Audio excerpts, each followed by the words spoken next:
Şagirdimiz müşterinin saçına hörümçək toru çəkir.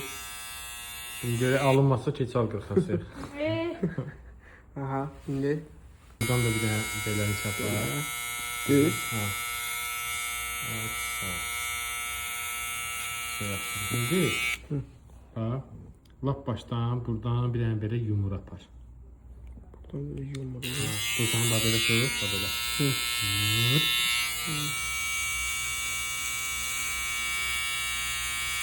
Yumur çapada sorun şey için.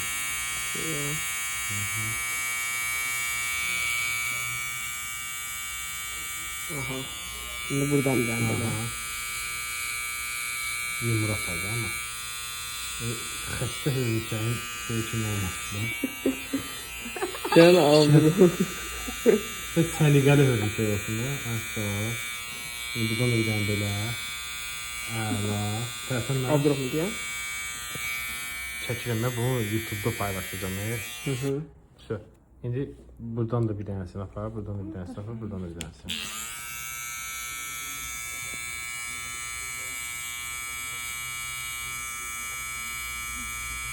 Buradan bir anda böyle. Buradan bir anda böyle. Abdurrahman'a çekelim. Buradan da bir anda böyle. Aç bax. İndi tor balaca olduğuna görə buradan da bir dənə beləni çapar. Buradan da bir dənə beləni çapar daha iyi olsun. Buradan bir anda böyle. Sonra onu da aralarını birləşdirərsən.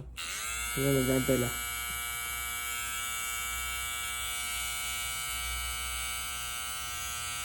Mantıklı şey oldu. Onu belə qəşəng oldu. Gördüm senin de problemler var. Biraz içkili Kıydım. İçkili hörümçəkdir. Diyen telefonla. Güldürmüyordu.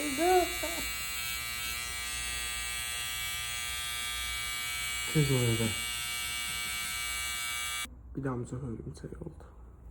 Çox yaraşıqlı hörümçək toru oldu. Bəyəndiniz müəllim? Bəyənmədi. Keçər qıxın. Yanında yaşına getdi keçsana. Bir dənə ona qəşəng bir sos görə hamı görsün. Bak Princess Onu eləmədi, o birisini elə. Abi sen hediye. Abdurrahman müəllimi deyən qəşəng Princess. Bir dənə elə qəşəng bir sos görə ki, hamı bu saçdan bağırsın. Oy dedi.